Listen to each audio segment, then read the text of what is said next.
Lepo pozdravljeni. Ob 100-letnici slovenskega vojaškega letalstva je v Viteški dvorani gradu Brežice potekala osrednja slovesnost v spomin na prvi bojni polet pilotov ljubljanske letalske stotnije 12. januarja 1919. Slovensko vojaško letalstvo 12. januarja praznuje svoj dan v spomin na prvi bojni polet pilotov ljubljanske letalske stotnije, ki sta ga leta 1919 opravila pilota Vinko Peternelj in Franc Zupančič, ko sta poletela na izvidniški polet na Koroško in mitraljirala avstrijske enote. Začetki slovenskega vojaškega letalstva sicer segajo v leto 1918, ko sta bili 14. in 15. decembra ustanovljeni ljubljanska in mariborska letalska stotnija. Osrednji govornik na slovesnosti je bil predsednik Republike Slovenije in vrhovni poveljnik obrambnih sil Borut Pahor, ki je vojaškim letalcem ob prazniku čestital in poudaril pomen rodu letalstva. 100 let po začetku našega razvoja oziroma vašega razvoja postavlja v položaj, ko moramo zbrati vse izkušnje teh 100 let, vse znanje, ki nam je na razpolago, vso našo modrost, odkritost, tudi medsebojno zaupanje in spoštovanje različnih mnenj, da ugotovimo, kateri ukrepi, taktični, kratkoročni in strateški, glede našega oboroževanja, pripravljenosti, so neizogibni, prepotrebni, elementarni, da se bodo naši ljudje, in kateri mi odgovarjamo, počutili varne. Slovenski človek si lahko, če država odpove, marsikaj uredi sam, razen ene stvari, in to je varnost, je Pahor še povedal na slovesnosti. Poudaril je tudi pomen medsebojnega zaupanja in spoštovanja različnih mnenj. Razvojno pot vojaškega letalstva Slovenske vojske, ki sega v 90. leta, je predstavil poveljnik 15. polka vojaškega letalstva, polkovnik Bojan Brecelj. V kratkem razvojnem obdobju smo dosegli odlične rezultate ter postavili usposobljeno, primerno opremljeno in učinkovito enoto vojaškega letalstva Slovenske vojske. Danes je Slovensko vojaško letalstvo organizirano v 15. polku vojaškega letalstva, ki 6 enotami za dane naloge upravlja združeno, profesionalno in kvalitetno ter odzivno izvaja poslanstvo nadzora in varovanja zračnega prostora Republike Slovenije in s tem zagotavlja suverenost Republike Slovenije v njenem zračnem prostoru. Slovenska vojska je ob 100-letnici slovenskega vojaškega letalstva bogatejša za 4 operativne pilote, ki so uspešno končali usposabljanje v letalski šoli Slovenske vojske in bodo prevzeli naloge v operativnih letalskih enotah. Ob tej priložnosti so prejeli letalska krilca. Torej, želja v bistvu neko gnanje po lastnemu napredku, po svojemu razvoju. Nekateri ljudje imamo še nekatere, bi rekel, stare vrednote, ki vključujejo čast, lojalnost, tovarištvo, pogum, pa predanost, pa domoljubje. Nekateri začutijo to željo, da v bistvu želijo se razviti na vojaški poti. V bistvu to je mene gnalo. Za vojaškega pilota je bila meni želja že od otroštva, zato v bistvu sploh nisem iskal neke druge priložnosti. Je bila to edina moja pot, ker jaz sem vedno želel iti svojim sanjam, da počnem tisto, kar me veseli. Pot do poklica vojaškega pilota je dolga in naporna, zahteva mnogo odrekanj in vztrajnosti, a trud je na koncu poplačan. Načeloma en drugega podpiramo, si pomagamo, učimo se skupaj, tudi v bistvu živimo na nek način skupaj, včasih tudi kako noč tam prespimo in drugega spodbujamo. Tako da morala je načeloma vedno visoka in upam, da bo tako ostalo tudi do konca. Vojaško letenje se sicer v marsičem razlikuje od civilnega. So psihofizične obremenitve na pilota dosti večje kot v civilnih zrakoplovih. Običajno se leti na nižjih višinah pri večjih obremenitvah in mora biti polet izveden od začetka pa do konca s polno mero koncentracije. Danes 15. polk vojaškega letalstva sestavlja 6 enot, ki bazirajo na letališču v Cerkljah ob Krki in vojaškem delu letališča Jožeta Pučnika na Brniku. V Brežicah od poletja poteka sanacija železnega mostu čez reko Savo. 1,1 milijona evrov vreden projekt bo občina predvidoma zaključila do oktobra. Sledila bo sanacija železnega mostu čez Krko, ki je v nekoliko boljšem stanju. Občina Brežice se je odločila za zahtevno sanacijo zaradi dotrajanosti. Spodnji del mostu čez Savo je namreč prizadela močna korozija in ogrozila njegovo trdnost in nosilnost. Trenutno poteka prva od 2 faz. Obnova 114 metrov dolgega mostu čez reko Savo. Obnova poteka skladno z načrti. Res je, da marsikdo se vpraša, ko gre mimo in skoraj fizičnih ljudi na samem delu ni na mostu, kajti dejansko gre za poseben princip. Prišlo je do spremembe pri dvigovanju mosta, to pa predvsem zaradi tega, da nismo odvisni toliko od visokega vodostaja in dejansko se je v noter mostu naredila ena posebna konstrukcija in z posebnimi zajljami se praktično most predignil, s tem seveda pa so se tudi sprostila možnost, da se začnejo menjavati spodnji elementi. Trenutno je most dvignjen, pod njem pa so se pričela menjavati prva vozlišča. Treba pa povedati, da dejansko tu se zelo malo stvari dogaja na samem terenu, kajti večina stvari se potem, ko se to vozlišče odreže, se odnese v delavnicah, tam se vse zakoviči, uredi in potem pride samo montaža na samem terenu. Tako da dejansko se to na tem mostu intenzivno dela, res da se večina stvari dela v delavnicah, kajti gre za železne konstrukcije, potem pa pride samo sem, se tisto zamenja in grejo naprej. Sanacija mostu čez Savo bo predvidoma zaključena oktobra ali celo prej. Kajti nismo toliko odvisni od vremenskih pogojev, dejansko se bo lahko delalo tudi po zimi, seveda ne pa izpod 0 stopinj, kar pomeni seveda, da se bo intenzivno na samem mostu delalo lahko že marca meseca, ko se bo otoplilo ali pa že celo v februarju. Vrednost del sanacije tega mostu znaša 1,1 milijona evrov, vsa sredstva bodo zagotovljena iz lastnih sredstev občine Brežice. Sledi še obnova mostu čez Krko, ki je sicer v nekoliko boljšem stanju.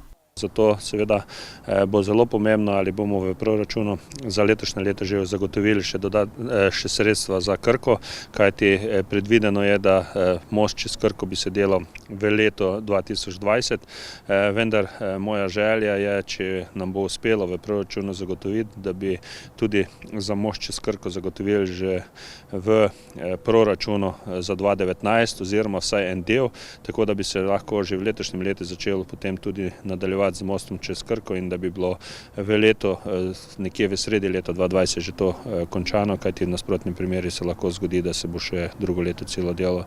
Namen sanacije mostu je predvsem ohranitev obstoječega prometnega režima. Moja želja je, da bi res v letu 2020 bil popolnoma obnovljen most tako čez Savo in čez Krko in seveda, da se začne ponovno razvijati promet. Vemo pa, da bo to ostalo več ali manj za pešce, kolesarje in pa seveda predvsem osebne avtomobile enosmerno.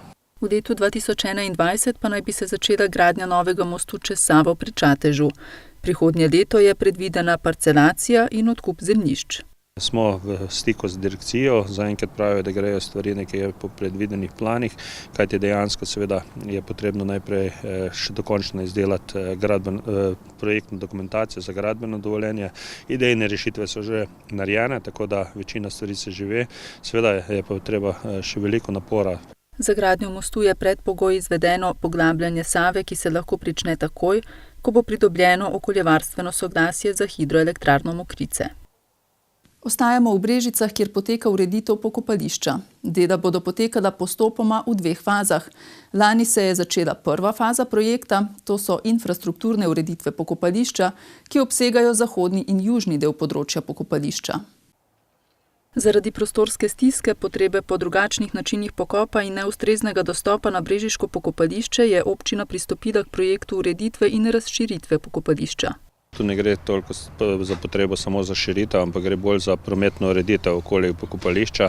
Vemo, da je tu že dolgo let problem parkiranja, predvsem seveda s tem, ko se je pa zgradila tudi kolesarska steza in pa pločnik po Dobovski cesti, je pa še manj možnosti za parkiranje. Gre za ureditev enosmernega krožnega prometa z izgradnjo nove povezovalne enosmerne ceste na zahodu in jugu ter parkirišč ob vozišču.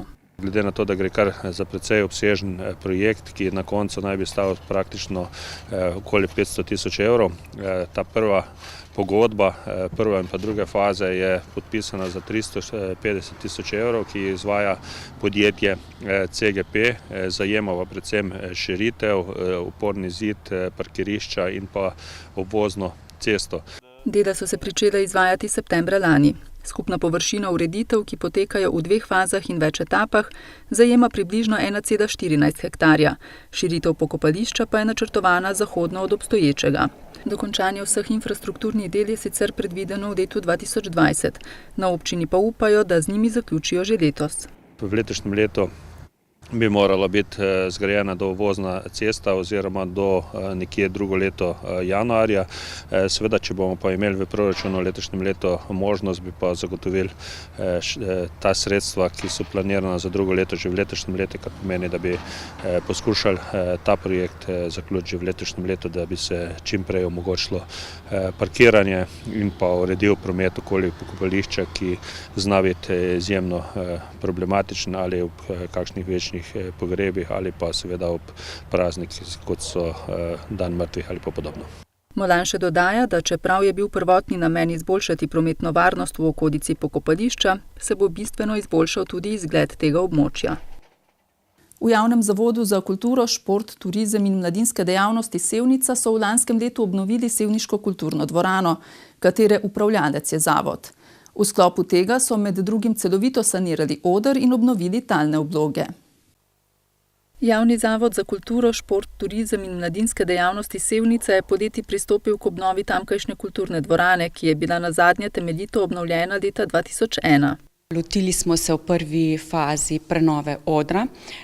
Oder je bil že krepko dotrajan, tako da je bil prenove potreben, no istočasno smo se pa odločili tudi zamenjati parket v samem objektu in v obstoječem hodniku. Obnovili smo tudi vrata, te portale, tako da je dobilo na uporabni vrednosti in pa hkrati tudi izboljšali smo to vizualno podobo. Finančna sredstva za obnovo dvorane sta zagotovila zavod KŠTM Sevnica kot upravljalec objekta in občina Sevnica. Za obnovo je občina namenila nekje polovico, predvsem za oder, nekaj tudi za obnovo vrat, no za parket pa sami, tako da skupna investicija je znašala nekaj manj kot 60 tisoč evrov. Kulturna dvorana v Sevnici je bila potrebna prenove, oder, predvsem tudi parket in še nekatere manjše spremembe, ki jih tisti, ki so pogosti obiskovalci, opazijo, nekako v celoti pa se ni kulturna dvorana spremenila, kajti zelo je zasedena in mora biti pripravljena za rabo, kajti praktično vsak dan je nekaj v njej in je osrednja kulturna dvorana v Sevnici. Dela, ki so se pričela v avgustu, so potekala skladno z načrti. Dvorana je bila nared oktobra, zato obnova ni zmotila izvedbe predvidenih programov. Sicer v začetku oktobra, kot že omenjeno, pričenjamo s programi, vendar so se predvsem društvo U3, ki nekoliko več uporablja prostor tudi med tednom, so si v začetku oktobra našli druge prostore, da so izvedli tiste delavnice, ki so jih načrtovali, na ostale prireditve in dogodke pa ni bilo večjega vpliva. Dvorano, ki se sestoji iz parterja s 156 sedeži in balkona z 72 sedeži, uporabljajo številna društva in organizacije. Najem v občini Sevnica za naše objekte je brezplačen. Dajemo jih pa z namenom, da gostimo razne, bom rekla, igre, dramske igre, koncerte. Društva jih uporabljajo za svoje dejavnosti, za razvoj dejavnosti v društvih, za razne vaje, tudi osnovne šole, vrtci jih izkoristijo. V zadnjem letu smo pa ponovno obudili kino v sodelovanju z enim zunanjim partnerjem, tako da je tudi za vikende nekoliko bolj uporabi ta objekt. V dvorani so prav tako na ogled predstave v sklopu abonmajev, ki jih KŠTM Sevnica nudi že 5. leto. Abonma gostimo na način, da začnemo v jeseni in imamo v jesenskem delu 2 predstave za odrasle, 2 za otroke in potem se to tudi v naslednji sezoni nadaljuje spomladi. Abonma je dobro obiskan, abonenti so, bom rekla, kar večinoma stalni, nekaj se jih na novo pridruži, pa vendar tiste dodatna prosta mesta damo tudi v prodajo karte, tako da res dvorano zapolnimo z namenom, da pač si lahko te predstave ogleda čim več ljudi. Obnova naj bi tudi pripomogla k boljši obiskanosti vseh prireditev v objektu, kar posledično pomeni prednost tako za upravljavca prostora kot za organizatorje. V nadaljevanju sledi nekaj kratkih vesti. Nuklearna elektrarna Krško je v decembru proizvedla slabih 544 tisoč megavatnih ur bruto električne energije na izhodu generatorja oziroma je oddala v elektroenergetsko omrežje nekaj manj kot 518 tisoč megavatnih ur električne energije. V tem mesecu je bila proizvodnja za 1,5% večja od načrtovane, ki je bila 510 tisoč megavatnih ur. Reka Sava se je zaradi delovanja nuklearne elektrarne Krško v decembru segrevala povprečno za 2,6 in največ za 3 od dovoljenih 3 stopinj Celzija. V tem mesecu je bilo uskladiščenih 3,61 kubičnega metra nizko in srednje radioaktivnih odpadkov. Po decembrski ustanovni seji občinskega sveta občine Sevnica je bila minulo sredo sklicana druga redna seja. Namenjena je bila predvsem potrditvam imenovanj v vse odbore in komisije novega mandatnega obdobja 2018-2022. Naslednja seja bo 30. januarja, ko bo občinski svet pričel z obravnavo proračuna za letošnje leto. Športna zveza Sevnica je objavila javni poziv zbiranja predlogov za podelitev priznanj na področju športa v občini Sevnica za leto 2018. Predloge za priznanja zbirajo v naslednjih kategorijah: športnik leta, športnica leta, športna ekipa leta, perspektivni športnik ali športnica, športna osebnost, prireditev ali projekt leta ter predloge za jubilejno priznanje za večletno delovanje športnega društva. Kandidate je potrebno predlagati najkasneje do petka, 8. februarja 2019 do 12. ure. Javni poziv je v celoti objavljen na spletnih straneh Športne zveze Sevnica in občine Sevnica. Brežiške strelke in strelci v državni ligi za pokal Slovenije zračno pištolo še naprej blestijo. Ekipa kadetin v postavi Pija Srbčič, Sara Ščuri in Nasiha Žilič ostaja že 3. sezono neporažena. Na 4. turnirju v Veliki Nedelji so dekleta drugo uvrščeno ekipo iz Rečice pri Laškem, sestavljeno iz samih fantov, premagale za kar 77 krogov in s 1071 krogi krepko izboljšale svoj državni rekord. Posamično je zmagala Sara Ščuri pred Pijo Srbčič. Nadaljujemo v Boštanju, kjer je tamkajšnje turistično društvo v soboto pripravilo tradicionalni Mešjakov večer. Etnološko-kulinarična prireditev vsako leto obravnava izbrano tematiko, letos so bile v ospredju stročnice. Turistično društvo Boštanj ob Savi je Mešjakov večer pripravilo že 6. leto zapored. No in v teh 6 letih se je zdaj na tem Mešjakovem večeru zvrstilo žita, jabolka, ne vem. No, letos smo pa prišli do stročnic. Stročnice kot neka super hrana, ne. Zadnje čase je zelo spoštovana jed, drugače pa včasih je bila pa to jed za vsak dan, ne. Torej, skušamo pač na tem večeru nekako združiti kulinarični, doživljajski nek dan za vse starosti in nam to uspeva. Mislim, da zelo dobro in je to ena prireditev, ki je tudi, bi rekel, v Boštanju zelo dobro obiskana. Prireditev pripravljajo v sodelovanju z aktivom Žena Boštanj, tamkajšnjo osnovno šolo in društvom Ajda. Smisel tega Mešjakovega večera že od samega začetka nas je vodila ta ideja, da povezujemo vsa društva, vse posameznike v krajevni skupnosti, ki se pač imajo kaj za pokazati, ki so recimo, ne vem, pevci,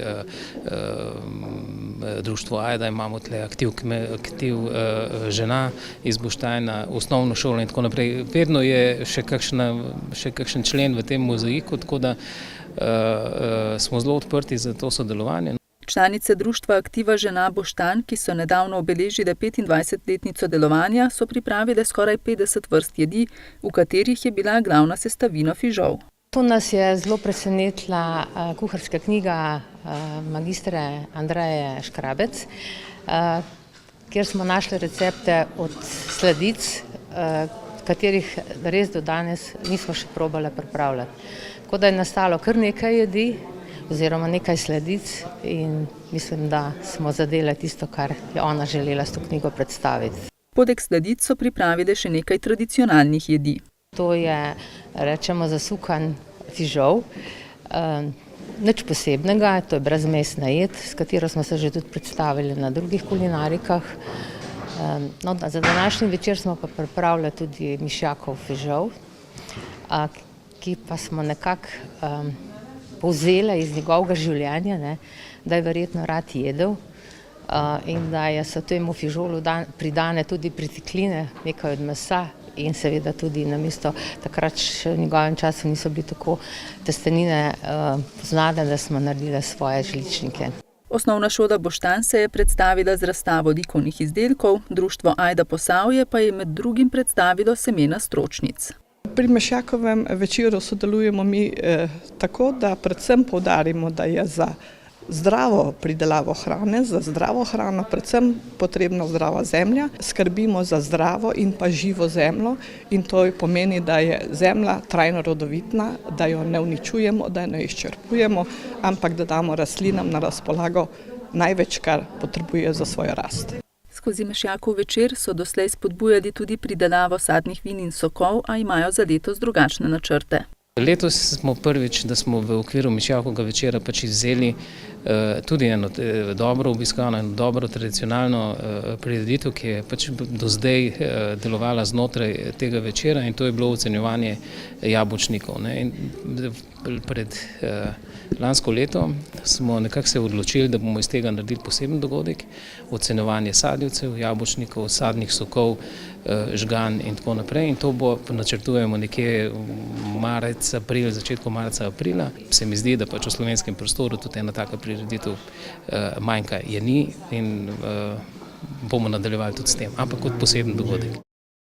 Brežiška območna izpostava Javnega sklada za kulturne dejavnosti je v preteklem tednu pričela z enim izmed prvih projektov v letošnjem letu, saj so v Domu kulture v Brežicah pripravili razstavo fotografij osnovnošolskih avtorjev, ki so jo poimenovali Fotografske igrarije. Letos je sodelovalo 22 učencev iz 6 osnovnih šol. Na natečaj je sicer prispelo 117 del, razstavljenih je 51 fotografij. Z osnovne šole Velika Dolina je sodelovalo kar 9 učencev, med njimi tudi Sara Horvat in Sara Darinka Pezelj. Rada fotografiram, pa tudi zelo imam rada naravo. Pa tudi grem v gozd, pa najdem kakšne take zelo zanimive stvari, pa jih poslikam. Navdih sem našla tudi v gozdu, kaj ima atelovc, pa smo tudi velikokrat v gozdu, pa najdemo tudi drugačne navdihe. Pa tudi v šoli z sošolci, tudi večkrat slikamo v skupinah. Namen je, da dejansko osnovnošolci, ki ustvarjajo na področju fotografije, se pokaže tudi malce navzven, mogoče jim z nekim natečajem, z določeno temo jim damo tudi en izziv, s katerim se recimo lahko spopadajo, seveda pa v sodelovanju z njihovimi mentorji. Razpis že tradicionalno ponuja ustvarjanje v 3 temah. Letos smo v temo A, se pravi tista, ki je najbolj izzivalna, smo ponudili svet energij, kjer so lahko dejansko našli različne motive oziroma hkrati tudi te različne energije, ki se lahko pojavljajo zelo v materialni ali pa tudi nematerialni obliki. Tema B je vedno enaka, se pravi splošna, kjer si otroci sami izberejo, se pravi po njihovem izboru in seveda v sodelovanju z mentorjem najboljše fotografije, ki so jo ustvarili.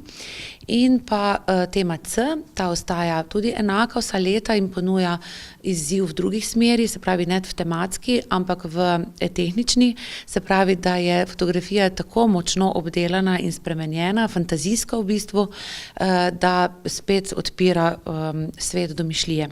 Mlade fotografe je tudi letos najbolj pritegnila splošna tematika. V obdobju natečaja so se tudi veliko naučili. Naučila sem se, kako delati s fotoaparatom, pa kako boljše slike narediti. Učiteljica nas je tudi veliko naučila. Mi je bilo všeč tudi moje fotke, ki sem jih naredila, pa zelo mi je všeč, ker tudi grem ven pa se nadiham svežega zraka. Mislim, da je res otroška domišljija brezmejna in tu se mi zdi je zelo pomembno ravno to, da se spodbuja to v teh časih, ko dejansko nekako nas zunanji svet vse bolj omejuje, da pa tu puščamo to svobodo razmišljanja, svobodo ustvarjanja. Vse 3 teme se navezujejo na minulo fotografsko razstavo odraslih avtorjev. Tudi oni so imeli nekaj mogoče majčkeno bolj specifično iz sveta energije, ampak vendarle skušamo kar peljati rdečo nit pri obeh fotografskih razstavah. V brežiški območni izpostavi Javnega sklada za kulturne dejavnosti je fotografska razstava osnovnošolcev sicer ena od prvih v nizu letošnjih prireditev. Seveda je tu še kulturni praznik, kjer sodelujemo z Zvezo kulturnih društev, smo pač soorganizatorji. Marec pa že ponuja, pa že začenjajo pregledna srečanja in revija, tako na področju vokalne glasbe, gledališča, folklore, plesa in tako naprej. Vse to, kar zajema naša ljubiteljska kultura, tako na področju, se pravi, otroške, mladinske produkcije, kot tudi odrasle. Pomlad bo zopet pestra. Razstava fotografske igrarije pa je v Domu kulture na ogled še vse do 21. marca. Za konec pa še v galerijo Krško, kjer svoja dela razstavlja vizualni umetnik mlajše generacije Mito Gegić. Njegova razstava z naslovom Angeli v revirju se dotika lovske tematike in različnih vidikov lovstva. Mito Gegić je odraščal v družini, v kateri so bili lovci že njegov dedek in številni drugi sorodniki.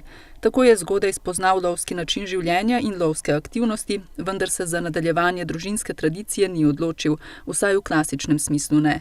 Z lovstvom oziroma s to tematiko se ukvarja v svoji umetnosti. Do lovstva pa ne pristopa zgolj enostransko, se pravi, ni ne proti, ni ne za. Rad pa izpostavlja v bistvu, da ni v redu, da se izvaja krivolov, se pravi, to stran lovstva kritizira in spodbuja v bistvu vidik lovstva, ki skrbi za naravo in za ravnovesje v naravi.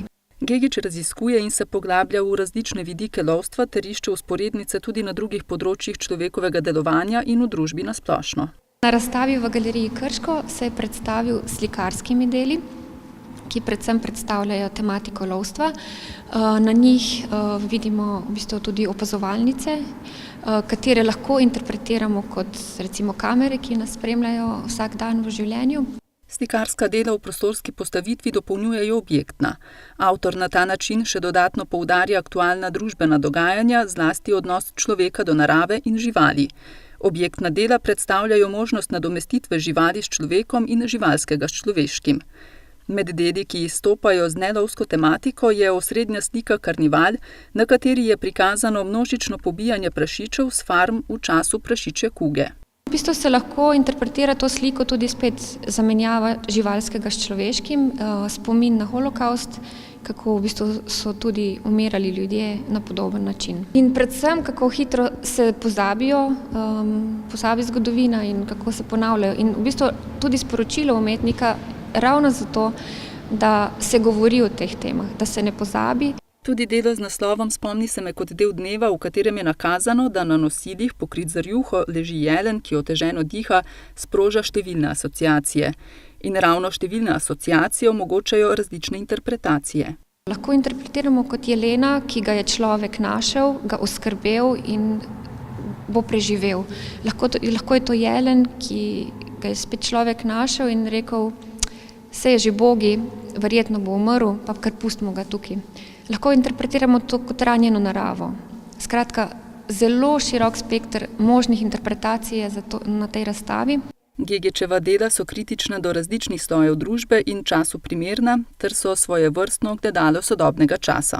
Vendar je pomembno, ravno to umetnik hoče povedati, da je pomembno, da se pogovarjamo o teh stvarih, da je pomembno, kako tudi stroji, recimo umetna inteligenca, je na poti, da zamenja človeka.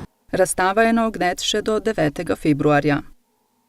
Spoštovani gledalci, drage gledalke, to je vse, kar smo pripravili v tokratnem Posavskem tedniku. Bodite z nami tudi prihodnji torek. Do takrat pa hvala za pozornost in nasvidenje.